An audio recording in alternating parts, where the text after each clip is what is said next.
Hello guys, welcome to table tutorial AKTUB Pharma third semester pharmaceutical microbiology unit 1 quick revision notes है ये question 1 to 5 exam point to point summary. हर सवाल के वही point जो exam में लिखने से नंबर नहीं कटेगा। ठीक है, लर्न प्रैक्टिस सक्सीड सीखेंगे, अभ्यास करेंगे और आगे बढ़ेंगे। क्या क्या पढ़ा किस क्वेश्चन में देखेंगे। ठीक है, इससे पहले पढ़ लेंगे, एक बार याद करेंगे कि हिस्ट्री और स्कोप क्या है माइक्रोबायोलॉजी का, इतिहास क्या रहा है माइक्रोबायोलॉजी का और स्कोप ऑफ माइक्रोबायोलॉजी का। तो सिंपल साधारण शब्दों में मैंने आपको इससे पहले भी वीडियो में बताया था दोस्तों कि माइक्रोबायोलॉजी वो साइंस है जिसमें बहुत छोटे लिविंग ऑर्गेनिज्म, माइक्रो ऑर्गेनिज्म, सूक्ष्मदर्शी जीव का स्टडी किया जाता है। ठीक है, ये ऑर्गेनिज्म नेकेड आई से नहीं दिखते हैं, सिर्फ माइक्रोस्कोप से देखे जा सकते हैं। ठीक है, आइए यहाँ पे देखेंगे क्या क्या पढ़े हैं किस क्वेश्चन में। ठीक है, तो देखते हैं। History and scope of microbiology, ultra and morphological classification of bacteria, ये 10 मार्क्स के हैं। Define and differentiation of prokaryotes and eukaryotes, ये भी 10 मार्क्स के क्वेश्चन है। क्वेश्चन 4 आता है यहाँ पे एग्जाम में, ये बैक्टीरिया ग्रोथ एंड कब फैक्टर्स, यहाँ पे अपन मोर्टेलिटी और डेथ इक्वल टू मोर्टेलिटी, और डेथ जहाँ पे ज़्यादा हो रहा था और मोर्टेलिटी कम होता है। ठीक, मोर्टेलिटी कम था, मोर्टेलिटी ज़्यादा था, और डेथ जो जब जीवन था, लाइफ था, वो कम था मोर्टेलिटी कंपेरिजन में।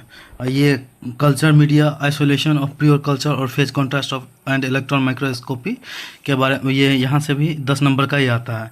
कल ही हम पढ़े थे कल्चर मीडिया के बारे में, आइसोलेशन ऑफ प्योर कल्चर और फेज कॉन्ट्रास्ट और एंड इलेक्ट्रॉन माइक्रोस्कोपी। ठीक, history of microbiology exam points question number 1। ठीक है, डिफिनेशन माइक्रोबायोलॉजी तो पहले ही बताए हैं कि माइक्रोबायोलॉजी का डिफिनेशन क्या होगा। माइक्रोबायोलॉजी वो साइंस का है जिसमें बहुत छोटे लिविंग ऑर्गेनिज्म, माइक्रो ऑर्गेनिज्म का स्टडी किया जाता है। ये ऑर्गेनिज्म ऐसे होते हैं जो कि नेकेड आई से हमें नहीं दिखते हैं, सिर्फ माइक्रोस्कोप से दिखे जा सकते हैं। ठीक है, और माइक्रोबायोलॉजी 3 शब्दों से मिलकर बना हुआ है। वो क्या क्या शब्द हैं ये पहले भी हम पढ़ चुके थे, यहाँ पे रैपिड रिविजन करेंगे। माइक्रो मतलब स्मॉल, बायो मतलब लाइफ, और लॉजी मतलब साइंस। ठीक है, अब किन किन साइंटिस्टों का क्या क्या कंट्रीब्यूशन रहा था। ठीक है, तो यहाँ पे पर देखेंगे कौन कौन से साइंटिस्ट हैं। तो एरिस्टोटल को क्या बोला गया है, father of biology. First idea living organism के बारे में दिए थे। रोगर वैगन डिजीज टर्म दिया था। ठीक है, डिजीज टर्म दिए थे, गेव द टर्म डिजीज। कौन से सेंचुरी में, 30 सेंचुरी। एंड ए वॉन लुइनहॉक या एंटोन वॉन लुइनहॉक बोलेंगे, फादर ऑफ माइक्रोबायोलॉजी, सबसे पहले माइक्रो ऑर्गेनिज्म देखे थे। ठीक है, और इसके बाद Louis Pasteur gave term theory pasteurization और स्टेलाइजेशन का कॉन्सेप्ट भी दिए थे। ठीक है, अब Joseph Lister 1827 to 1920 gave term theory pasteurization and sterilization का भी कॉन्सेप्ट दिए थे ये लुइस पॉस्चर। जोसेफ लिस्टर के बारे में देखेंगे।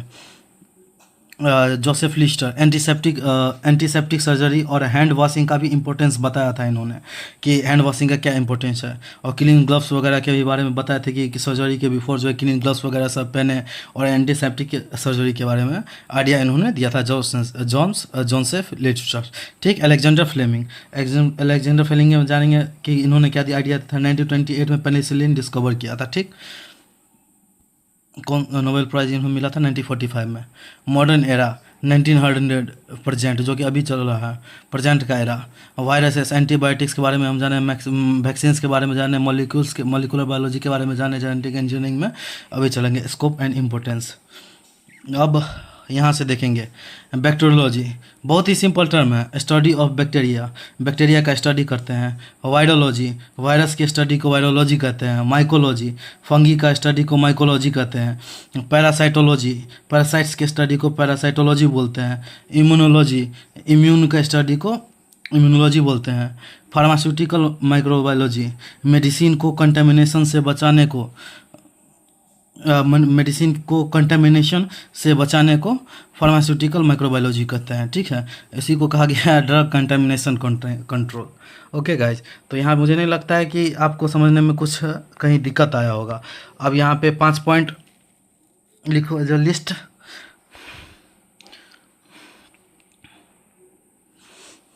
improving public health and preventing outbreaks, understanding and preventing infectious disease, developing new technologies and products, ensuring food safety, advanced medical treatments and pharmaceuticals। ये इसके इंपॉर्टेंस और अप्लीकेशंस हो जाते हैं। तो ये हमें पॉइंट्स रिमेम्बर करने के लिए रखने पड़ेंगे, मतलब याद रखना होगा मुख्य रूप से। ये इंपॉर्टेंस और इसके एप्लीकेशंस हो गए।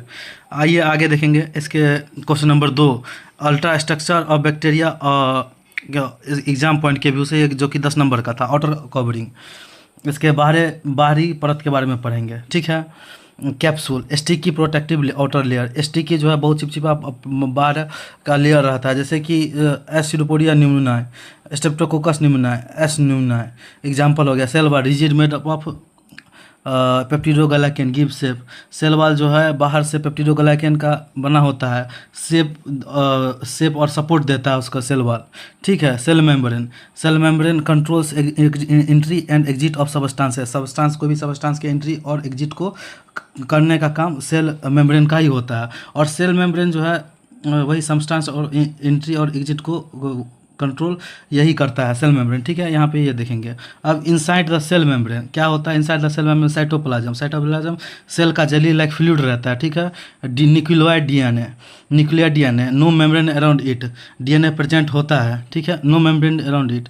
डीएनए प्रेजेंट होगा इसमें, लेकिन मेम्ब्रेन नहीं प्रेजेंट रहेगा इसके, न्यूक्लियोटाइड के अगल बगल मेम्ब्रेन ही प्रेजेंट नहीं रहेगा। राइबोसोम का बात कर ले तो इसमें 70 का राइबोसोम होता है। प्रोटीन सिंथेसिस का बात करें तो प्रोटीन सिंथेसिस यहाँ पे करेगा, ठीक है। तो अब प्लाज्मिड के बारे में बात कर ले। इसका प्लाज्मिड क्या होगा? Extra DNA gives antibiotic resistance. यहाँ इसके पास एक्स्ट्रा डीएनए होगा, एंटीबायोटिक रेजिस्टेंस दे सकता है, ओके। तो आगे हम पढ़ ले यहाँ पे आउटसाइड स्ट्रक्चर, बाहरी स्ट्रक्चर के बारे में बात कर ले कि बाहरी स्ट्रक्चर में क्या क्या चीज़ आएगा। तो बाहरी स्ट्रक्चर में यहाँ पे देख ले 3 तरह का बात है यहाँ पे, फ्लैजिला, पाइली और स्पोर्स। तो यहाँ पे फ्लैजिला में क्या है? तो फ्लैजिला में मूवमेंट के लिए यूज़ किया जाता है मेनली फ्लैजिला को। अब फ्लैजिला ये तो हम जान लिए इसके मूवमेंट के लिए यूज़ होता है, लेकिन अब इसका स्ट्रक्चर कैसा होता है? स्ट्रक्चर के बारे में बात कर ले तो लॉन्ग टेल होता है, लंबा टेल नुमा स्ट्रक्चर होता है, जैसे कि example E coli. Pili hair like structure होता है, attachment DNA and transfers. Pili attachment और डीएनए ट्रांसफर के लिए यूज़ होता है। और स्पोर का काम क्या होता है? अनफेवरेबल कंडीशन में भी सर्वाइवल के लिए उसको यूज़ करता है, tough cell to survive hard condition, ठीक है। यहाँ पे समझ गए।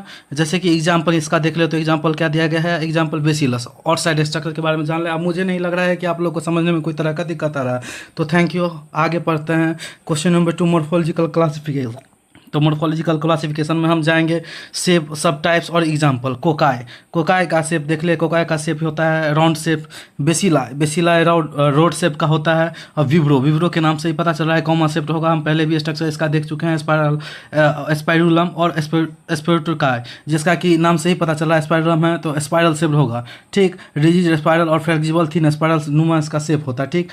अब इसके बारे में सब टाइप का बात कर। डिप्लो मतलब 2 हो गया, स्टेप 2 मतलब चेन के shape, step life, grape size, tetrad मतलब 4, सेक्राइन मतलब 8 क्यूबिकल टाइप में होगा, ठीक।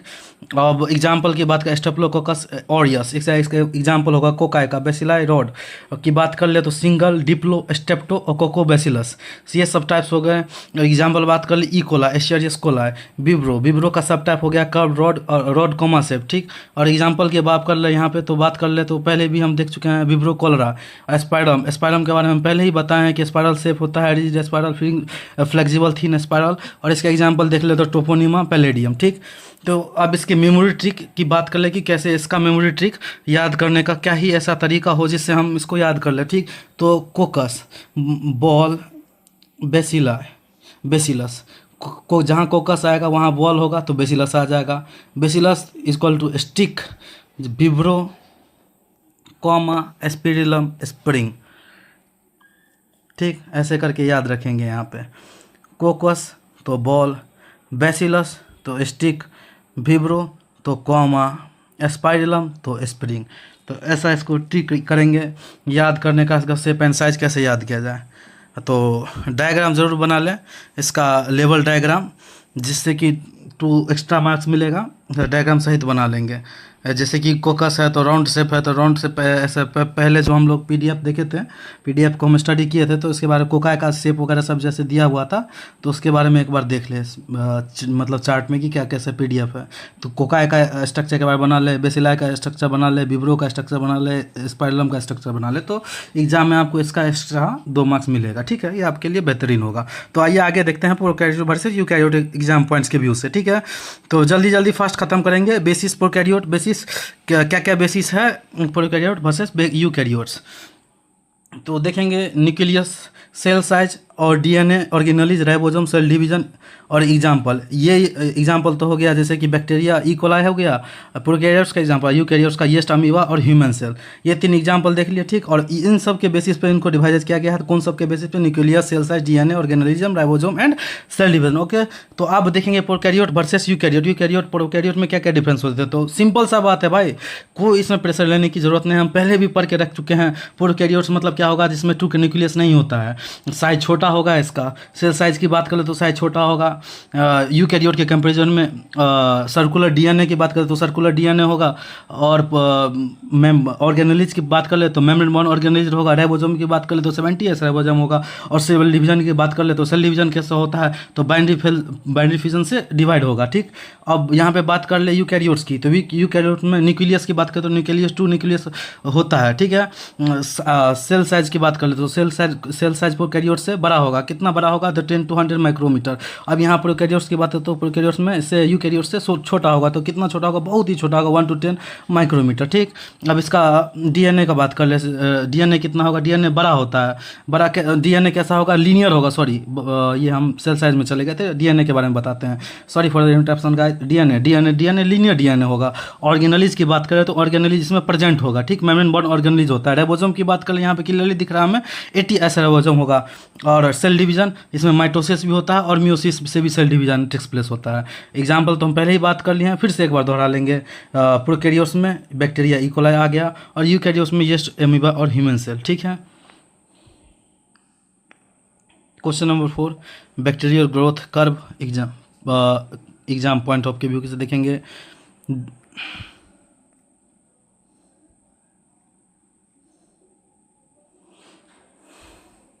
Definition: increase of bacteria cells by binary fission, not in size. Bacterial cell का बढ़ जाना, नंबर बैक्टीरिया सेल का बढ़ जाना, बट बाइनरी फिजन के increase of bacteria cells by binary fission, not in size, not size increase. Size उसका increase नहीं करेगा, लेकिन नंबर बढ़ेगा। बैक्टीरिया का नंबर बढ़ेगा, बस उसका साइज इंक्रीज नहीं करेगा। लेकिन किसके द्वारा होगा, तो बाइनरी फिजन के द्वारा होगा। यही इसका डिफिनेशन होता है बैक्टीरियल ग्रोथ कर्व का। ठीक, अब हम इसके बारे में समझेंगे। और डिफिनेशन को ऐसे भी हम इसका बैक्टीरियल ग्रोथ कर्व को ऐसे भी डिफाइन कर सकते हैं, सिंपल शब्दों में कहें, आसान शब्दों में, तो बैक्टीरियल ग्रोथ का मतलब बैक्टीरिया की नंबर इंक्रीज होना है, साइज इंक्रीज होना नहीं है। सिंपल सी साधारण भाषा में मैं फिर एक बार से दोहरा देता हूं दोस्तों, बैक्टीरियल ग्रोथ कर्व का क्या होता है मतलब, इसका डिफिनेशन यही होगा साधारण सी भाषा में। बैक्टीरियल ग्रोथ का मतलब बैक्टीरिया की नंबर इंक्रीज होना है, साइज इंक्रीज होना नहीं। ठीक है, तो मुझे नहीं लगता आपको कोई दिक्कत होगा। अब यहाँ पे देखेंगे lag phase, log phase, stationary phase and death phase, क्या क्या चीज़ें हैं। लैग फेज में क्या होता है, यहाँ पे बैक्टीरिया न्यू इन्वायरमेंट में एडजस्ट करते हैं। ठीक, no cell division, bacteria adapt to new medium. Okay, यहाँ पे सेल डिवीजन नहीं होगा। लॉग फेज में क्या होता है, फास्टेस्ट मल्टीप्लिकेशन होता है, rapid multiplication bye binary fission, fastest growth. Okay, इसमें मल्टीप्लिकेशन कैसे होता है, रैपिड मल्टीप्लिकेशन, बहुत ही फास्टेस्ट मल्टीप्लिकेशन होता है। किसके द्वारा होता है, बाइनरी फिजन के द्वारा। स्टेशनरी फेज की बात कर ले दोस्तों, नंबर 3 बर्थ फेज और डेथ रेट। यहाँ पे birth rate equal to death rate होता है। स्टेशनरी फेज इसको इसीलिए कहा जाता है, कॉन्स्टेंट फेज होता है ग्रोथ स्पोर फॉर्मेशन का। यहाँ पे स्पोर फॉर्म होता है इसी फेज में। आज बात कर ले चौथा पॉइंट, डेथ फेज। न्यूट्रिएंट्स खत्म होने से बैक्टीरिया मरने लगते हैं यहाँ पे। ठीक, when death rate is increase more than birth rate, nutrients exhaust and cell dies. Nutrients खत्म होने लग से बैक्टीरिया मरने लगते हैं। ठीक, अब यहाँ पे factors affecting bacterial growth exam points of view से, पहला क्या है, तो पहला टेम्परेचर है, दूसरा पीएच, तीसरा ऑक्सीजन, और चौथा मॉइस्चर, पांचवा न्यूट्रिएंट्स, छठा लाइट, और सातवां ऑस्मोटिक प्रेशर, और पहला आखिरी 8वां क्या, कार्बन डाइऑक्साइड CO2। अब इसमें क्या क्या है, ऑप्टिमम टेम्परेचर जब रहेगा तो मैक्सिमम ग्रोथ होगा। मोस्ट बैक्टीरिया ग्रो बेस्ट, उसका टेम्परेचर क्या होता है तो 37। तो यहाँ पे ये सब कुछ कुछ जो है बातें खुद भी हमें याद रखनी चाहिए, ठीक है। 37 डिग्री यहाँ पे उसका ऑप्टिमम टेम्परेचर, ये हमें यहाँ पे याद रखने की ज़रूरत होगी।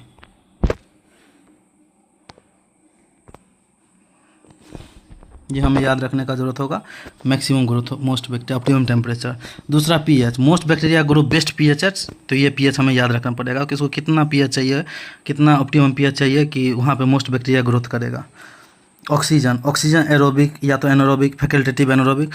क्या मतलब ऑक्सीजन रहे भी और नहीं भी रहे, डिपेंड्स अपॉन स्पीसीज पर डिपेंड करता है कि कैसा स्पीसीज है। मॉइस्चर, नमी की बात कर ले तो water needed for metabolism, dry condition reduce growth.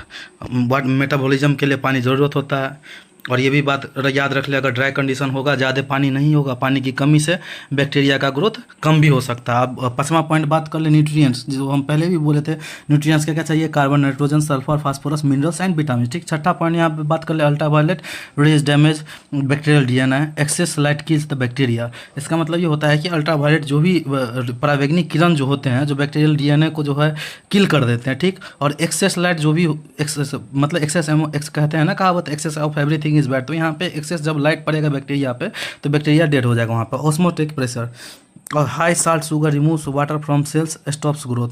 जब एक्सेस पानी, जब एक्सेस नमक और एक्सेस मीठा, नमकीन या एक्सेस मीठा जब पानी से निकलता है सेल के थ्रू, तो उसका भी तब बैक्टीरियल ग्रोथ वहाँ पे भी रुक जाता है, ठीक। Carbon dioxide, some bacteria example Neisseria next extra CO2 to growth, ठीक। ये हम पहले भी पढ़े थे, तो ये हमें याद रखने का जरूरत होगा। Culture media and isolation, exam point of view. तो अब यहाँ पे देखेंगे, सबसे पहले तो आप कल्चर मीडिया के बारे में हमको फिर से यहाँ पे याद कराना पड़ेगा। तो ठीक है, मैं एक बार आपको रैपिड रिवीजन आ चुकी, तो मुझे आपको ऐसे भी याद दिलाने का आवश्यकता यहाँ पे पड़ेगा। तो मैं एक बार कल्चर मीडिया के बारे में बता देता हूँ, ठीक है दोस्तों। तो व्हाट इज़ कल्चर मीडिया? तो कल्चर मीडिया वो न्यूट्रिएंट मीडियम है जिसमें माइक्रो ऑर्गेनिज्म ग्रो करते हैं, किए जाते हैं, ठीक है। तो अब फिर से मैं दोहरा दे रहा हूँ, एक बार फिर से याद करिएगा, what is culture media. Exam में पूछ हो सकता है कि डिफिनेशन इसका पूछे, व्हाट इज़ कल्चर मीडिया। तो आपको सिंपल सा याद रखना है, कल्चर मीडिया वो न्यूट्रिएंट मीडियम है जिसमें माइक्रो ऑर्गेनिज्म ग्रो किए जाते हैं, ठीक है। तो मुझे नहीं लग रहा है यहाँ पे कोई आपको दिक्कत होगा। अब यहाँ पे आइसोलेशन, आइसोलेशन क्या होता है? आइसोलेशन का मतलब यही होता है कि कोई चीज़ को अलग करके रखना। अब किताबी भाषा में कहें तो प्योर कल्चर का मतलब एक ही टाइप है जो हम माइक्रो ऑर्गेनिज्म को अलग करके ग्रो कराना होता है, ठीक है। आइसोलेशन ऑफ प्योर कल्चर, ये यहाँ पे पढ़ेंगे, आगे देखेंगे आइसोलेशन ऑफ प्योर कल्चर। तो उसका मतलब यही होता है, प्योर कल्चर का मतलब एक ही टाइप को माइक्रो ऑर्गेनिज्म को अलग अलग करके ग्रो कराना, ठीक। अब इसके टाइप्स पढ़ेंगे, टाइप्स ऑफ कल्चर मीडिया, क्या क्या टाइप्स होते हैं। तो लिक्विड मीडिया होता है, सॉलिड मीडिया होता है, सेमी सॉलिड मीडिया होता है, इसके बाद simple media, complex media, selective media, differential media, enrich media, enrichment media, ये सब मीडिया हो गया, ठीक। तो अब इसके बारे में पढ़ेंगे कि क्या है, ठीक है। तो लिक्विड मीडिया में, liquid media, semi solid media bye consistency, selective media grows specific organism only. Selective media नाम से ही यहाँ पे प्रदर्शित हो रहा है, इसमें कुछ बोलने का मुझे नहीं लगता आपको जरूरत होगा, आप नाम से ही समझ रहे हैं। ग्रोज स्पेसिफिक ऑर्गेनिज्म, कुछ स्पेसिफिक ही ऑर्गेनिज्म में ग्रो कर सकते हैं। Differential media distinguish organism, organism को डिस्टिंग्विश करेगा उसके बेस्ट पे कि कौन सा ऑर्गेनिज्म को रखना है, कौन सा ऑर्गेनिज्म को नहीं रखना है।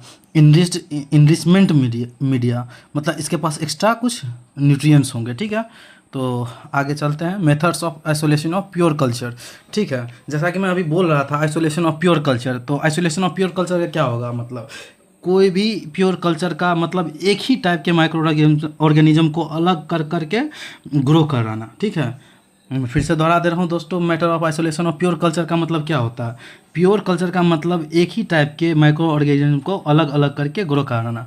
अब मेथड्स क्या क्या है इसके? स्टिक प्लेट, दूसरा हो गया पोर प्लेट, तीसरा स्प्रेड प्लेट और चौथा सीरियल डाइल्यूशन। तो अब इसके बारे में पढ़ेंगे। स्टिक प्लेट में क्या होता है? Zigzag stick most common method. Zigzag एक प्लेट में जो है, एक स्टिक में zigzag like spiral like stick रहता है, ठीक है, मोस्ट कॉमन मेथड होता है। दूसरा pour plate dilution, simple mixed with molten agar, agar के साथ मिक्स किया जाता है, इसमें डाइल्यूट किया जाता है, पाउडर किया जाता है, डुबा दिया जाता है, ठीक। Spread plate, sample spread on surface with sterile spreader, star spreader में उसके सरफेस पे छिड़ जाता है, ठीक। Serial dilution, step wise dilution before plating, plating से पहले स्टेप वाइज डाइल्यूशन उसको किया जाता है, ठीक है। नाम से यहाँ पे phase contrast construction of electron microscopy question 5वां 10 नंबर का एग्जाम क्वेश्चन है, एग्जाम पॉइंट ऑफ व्यू से देखेंगे। फेज कॉन्ट्रास्ट पे हम आ गए। Contrast phase difference of light into visual contrast, living और अनसस्टेन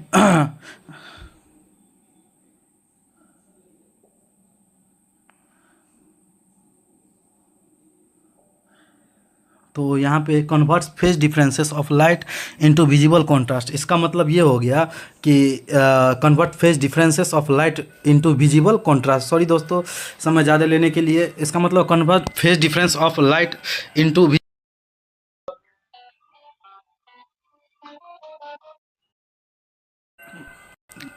कन्वर्ट्स,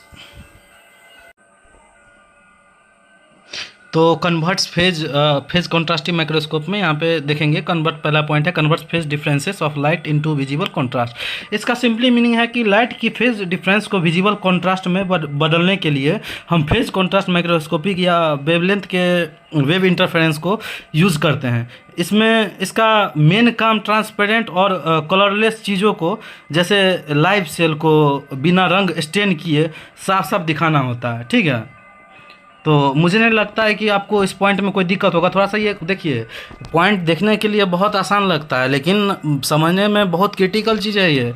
मैं इसको फिर से दोहरा दे रहा हूँ आपको, ये ध्यान से समझिए पॉइंट। आप, मैं मार्क कर दे रहा हूँ, ये पॉइंट समझने वाला पॉइंट है, बहुत डीप नॉलेज चाहिए इसको समझने के लिए।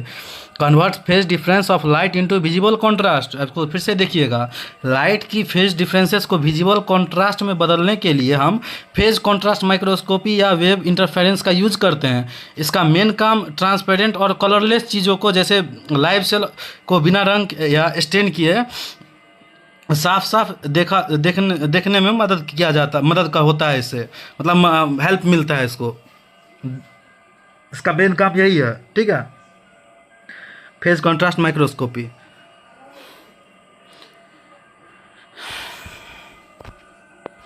और दूसरा पॉइंट देखेंगे, living unstained cell can be seen clearly. Living और अनसस्टेन सेल को क्लियरली देखने के लिए यूज होता है। No fixing staining needed, cell stay live. Stain या फिक्सिंग की ज़रूरत नहीं होती है। Use special condenser plus phase plate in objective. Special condenser की ज़रूरत होती है प्लस फेज प्लेट की भी ज़रूरत होती है ऑब्जेक्टिव के लिए। Use studying of living bacteria motility cell division. Living bacteria motility और सेल डिवीजन के स्टडी करने के लिए इसका यूज़ किया जाता है। अब यहाँ पे दूसरा देख ले, electron microscopy. Uses electron beam not light, very high magnification. अब यहाँ पे लाइट का ज़रूरत नहीं होता दोस्तों, इसको देख मतलब पार्टिकल को देखने के लिए। यहाँ आपको बैक्टीरिया कोई भी चीज़ को ऑब्जेक्ट जो देखते हैं हम, यहाँ पे एक इलेक्ट्रॉन बीम पास करता है, इसीलिए बहुत ही माइन्यूटली मतलब हम चीज़ों को देख पाते हैं। वेरी हाई मैग्निफिकेशन, इसका काफ़ी हाई मैग्निफिकेशन पावर होता है। Time beam passes through thin specimen, internal structure को हम देख पाते हैं। इसका 3D स्ट्रक्चर होता है, सेम सॉरी टैम का 3D नहीं होता है, सेम का होता है 3D structure. Beam scan surface 3D surface details. Beam scan इसका सरफेस का स्कैन करता है और 3D सरफेस डिटेल्स इसका बनाता है। Specimen study in vacuum, living cell can't be seen. ठीक है, सेल की 3D सरफेस को दिखाता है। ठीक है, लिविंग सेल को ऑब्जर्व नहीं किया जा सकता है क्योंकि वैक्यूम में स्टडी होता है। ठीक, अब कुछ एग्जाम टिप्स है कि नंबर कैसे नहीं कटेगा, आंसर लिखने का सही तरीका। डिफिनेशन सबसे पहले लिखो। दूसरा पॉइंट है लेवल डायग्राम जरूर बनाओ। तीसरा पॉइंट पॉइंट्स में ही लिखो, पैराग्राफ में नहीं। तीसरा हर टॉपिक का एग्जाम्पल दो। चौथा हेडिंग कीवर्ड्स अंडरलाइन करो। आंसर का कंक्लूजन लिखो, या फिर यही है, यही सब कुछ पॉइंट है। क्या ही कहेंगे, ऑल द बेस्ट। पहला पॉइंट हम पढ़े history of scope, history and scope of. दूसरा पढ़े ultra structure and microscope, morphology of eukaryotes. तीसरा क्वेश्चन ये पढ़े, sorry ultra structure and morphology. तीसरा पढ़े प्रोकैरियोट्स वर्सेस यूकैरियोटिक्स। चौथा पढ़े bacterial growth curve and factors, culture media versus and microscopy. In 5 question को पॉइंट वाइज डायग्राम के साथ एग्जाम्पल के साथ लिखो। यूनिट्स 1 to 10 के यूनिट 1 के 10 मार्क पक के। अच्छा, लर्न प्रैक्टिस एंड सक्सीड। और एक बार मैं फिर से आप लोग को दोहरा देता हूँ, क्विक रिवीजन में एक लाइन में जल्दी जल्दी एक बार हिस्ट्री और स्कोप बता देता हूँ माइक्रोबायोलॉजी के, ठीक है। तो देखिए माइक्रोबायोलॉजी का क्या है मतलब डिफिनेशन। माइक्रोबायोलॉजी वो साइंस का है, वो साइंस है जिसमें एक बहुत छोटे लिविंग ऑर्गेनिज्म, माइक्रो ऑर्गेनिज्म का स्टडी किया जाता है। ये ऑर्गेनिज्म नेकेड आई से नहीं दिखते हैं, सिर्फ माइक्रोस्कोप वगैरह से देख सकते हैं, ठीक है। इसका यही बेसिक फंक्शन होता है और कुछ से ज़्यादा इसका ये नहीं होता। और कुछ इंपॉर्टेंट साइंटिस्ट वगैरह के नाम याद हमें रखने होंगे, जैसे एरिस्टोटल हो गया, फादर ऑफ बायोलॉजी, रोगर बैकन हो गया, डिजीज टर्म दिया था, एंटनी वॉन ल्यूक हो गया, फादर ऑफ माइक्रोबायोलॉजी, सबसे पहले माइक्रो ऑर्गेनिज्म देखे लुइस पास्चर हो गया, गेव टर्म थ्योरी पास्चराइजेशन वगैरह सब हो गया, ठीक है। लुइस, इसके बाद जोसेफ लिस्टर हो गया, एंटीसेप्टिक सर्जरी और हैंड वॉशिंग का इंपॉर्टेंस बताया। अलेक्जेंडर फ्लेमिंग हो गया, 1928 में दिया था, पेनिसिलिन डिस्कवर किया था।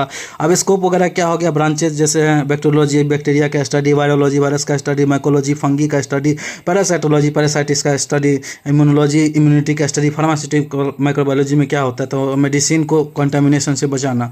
अब ultra structure of morphology of bacteria, ultra structure में क्या हम पढ़ते हैं तो parts of bacteria, capsule protection देता है, ठीक है, सेल वाल शेप और सपोर्ट देता है। सिंपल सा है, कोई हैक्टिक होने का चीज़ नहीं है। सेल मेम्ब्रेन क्या है तो सेल मेम्ब्रेन सब्सटेंस और का एंट्री और एग्जिट कंट्रोल करता है। साइटोप्लाज्म सेल के जेली लाइक फ्लूइड होता है। न्यूक्लियोइड क्या होता है तो न्यूक्लियोइड डीएनए में प्रेजेंट रहेगा अल्ट्रा स्ट्रक्चर में। राइबोसोम कैसा होगा तो 70S टाइप होगा, प्रोटीन सिंथेसिस करता है राइबोसोम, ठीक। एक्सोप्लाज्मिन कैसा होगा तो इसका एक्स्ट्रा डीएनए एंटीबायोटिक रेसिस्टेंट दे सकता है। फ्लैजिला तो मूवमेंट के लिए यूज होता है, पाइल अटैचमेंट और डीएनए ट्रांसफर के लिए से होता है। स्पोर अनफेवरेबल कंडीशन में सर्वाइव के लिए होता है। मॉर्फोलॉजिकल कैसा क्लासिफिकेशन होता है, कोकाई, बेसिला, विब्रो, स्पाइरलम, स्पोर्टोचे। तो इसका देखेंगे कोकाई का कैसा होता है तो राउंड शेप, बेसिला का कैसा होता है रोड शेप, विब्रो का तो कॉमा शेप, स्पाइरलम का स्पाइरल शेप। आप देखेंगे दो डेटा यहाँ पे, प्रोकैरियोट वर्सेस यूकैरियोट। ये हमेशा ये पूछा जाता है शुरुआत से भी यार, हम लोग भी जब क्लास में थे तो प्रोकैरियोट वर्सेस यूकैरियोट। तो ये मतलब 3-4 पॉइंट मैं बता दे रहा हूँ आपको, प्रोकैरियोट वर्सेस यूकैरियोट हमेशा याद रखिएगा, ठीक है। क्या क्या चीज़ बेसिस होता है इसका, मैंने nucleus, cell size, DNA, organology, ribosome और सेल डिवीजन और एग्जांपल याद रखेंगे, ठीक। तो ट्रू न्यूक्लियस नहीं होगा इसमें प्रोकैरियोट में, ठीक। सेल का साइज छोटा होगा, सर्कुलर डीएनए होगा, मेम्ब्रेन बोर्न ऑर्गेनोलॉजी प्रेजेंट होगा, 70S राइबोसोम होगा, बैंड डिफ्यूजन से सेल डिवाइड होगा। अब यहाँ पे बात कर ले तो ट्रू न्यूक्लियस होगा, इसका साइज बड़ा होगा, लीनियर डीएनए होगा, ऑर्गेनोलॉजी इसका प्रेजेंट होगा, 80S राइबोसोम होगा, माइटोसिस और म्यूसिस दोनों से डिवाइड होगा। अब प्रोकैरियोट की एग्जांपल की बात कर ले तो बैक्टीरिया इकोलाई होगा, और यूकैरियोट की बात कर ले तो येस्ट अमीबा ह्यूमन सेल होगा, ठीक। और बैक्टीरियल ग्रोथ कर्व हो गया, तो बैक्टीरियल ग्रोथ कर्व का क्या मतलब होता है, ठीक है। तो बैक्टीरियल ग्रोथ कर्व का मतलब यही होता है कि बैक्टीरिया की नंबर इंक्रीज होना है तो साइज का इंक्रीज होना नहीं है, ठीक है। साइज में इंक्रीज नहीं होगा, नंबर ऑफ इंक्रीजमेंट होना है, नंबर ऑफ इंक्रीजमेंट में होगा लेकिन साइज नहीं इंक्रीज होगा। इसका 4 मेन फेज होता है, log phase, lag phase, stationary phase, death phase. अब इस चारों का क्या मतलब हो गया, लॉग फेज, लैग फेज का मतलब होगा बैक्टीरिया न्यू इन्वायरमेंट में एडजस्ट करेंगे, यहाँ पे मैक्सिमम ग्रोथ होगा। लॉग फेज का क्या मतलब हो गया, फास्टेस्ट मल्टीप्लिकेशन होगा यहाँ पे, सॉरी लॉग फेज में होगा फास्टेस्ट मल्टीप्लिकेशन। स्टेशनरी फेज में क्या होगा, birth rate equal to death rate होगा। डेथ फेज में क्या होगा, न्यूट्रिएंट्स खत्म होने से बैक्टीरिया मरने लगेंगे। अब फैक्टर्स अफेक्टिंग ग्रोथ, अब इसमें क्या होगा कि बैक्टीरिया के क्या क्या ऐसे फैक्टर है जो ग्रोथ पे इफेक्ट कर सकते हैं, तो टेम्परेचर, पीएच हो गया, oxygen, moisture, nutrients, light, osmotic pressure, carbon dioxide, ठीक है। कल्चर मीडिया आइसोलेशन ऑफ, ये isolation of pure media and microscopy के बारे में क्या है तो कल्चर मीडिया क्या होता है, कल्चर मीडिया वो न्यूट्रिएंट मीडियम है जिसमें माइक्रो ऑर्गेनिज्म ग्रो किए जाते हैं, ठीक है। तो टाइप्स क्या हो गया कल्चर मीडिया के, टाइप्स क्या क्या होता है, liquid media, solid media, semi solid media, simple media, complex media, selectively media, different media, enrich media, enrichment media, ठीक है। आइसोलेशन ऑफ प्योर कल्चर क्या होता है, ठीक। प्योर कल्चर का मतलब एक ही टाइप का माइक्रो ऑर्गेनिज्म को करके ग्रो कराना। मैं फिर से दोहरा लेते रहा हूँ, नाम से ही पता चल रहा है आइसोलेशन ऑफ प्योर कल्चर, इसका मतलब होता है प्योर कल्चर का मतलब एक ही टाइप के माइक्रो ऑर्गेनिज्म को अलग करके ग्रो करना। मेथड्स क्या हो गया, streak plate, pour plate, spread plate, serial dilution, ठीक है। 4 ये मेथड के थ्रू हो गया। अब जानेंगे फेज कॉन्ट्रास्ट माइक्रोस्कोपी के बारे में। लिविंग और अनसस्टेन सेल को क्लियरली देखने के लिए यूज़ होता है, स्टेनिंग या फिक्सिंग की ज़रूरत नहीं होती है। लाइट के फेज डिफरेंस को विजिबल कॉन्ट्रास्ट में कन्वर्ट करता है। लिविंग बैक्टीरिया को मोटिलिटी और सेल डिवीजन में स्टडी करने के लिए। अब इलेक्ट्रॉन माइक्रोस्कोपी, अच्छा एक पॉइंट यहाँ पे फेज कॉन्ट्रास्टी में ये भी हमें याद करने की ज़रूरत होगी। पहला पॉइंट जो हम पढ़े हुए थे, convert phase difference into of light into visible contrast in visible contrast. ठीक, इसका मतलब ये होता है लाइट की फेज के डिफरेंस को विजिबल कॉन्ट्रास्ट में बढ़ने के लिए हम फेज कॉन्ट्रास्ट के माइक्रोस्कोपी या वेव इंटरफेरेंस को यूज़ करते हैं। इसका मेन काम यही है ट्रांसपेरेंट और कलरलेस चीज़ों को, जैसे कि लाइव सेल को बिना रंग या स्टेन किए साफ साफ देखना होता है। ठीक है दोस्तों, तो यहाँ तक कोई दिक्कत नहीं हो गया। अब इलेक्ट्रॉन माइक्रोस्कोपी को बहुत छोटे से टर्म में समझेंगे, बहुत छोटा समय लेंगे, आपका ज़्यादा समय नहीं लेंगे।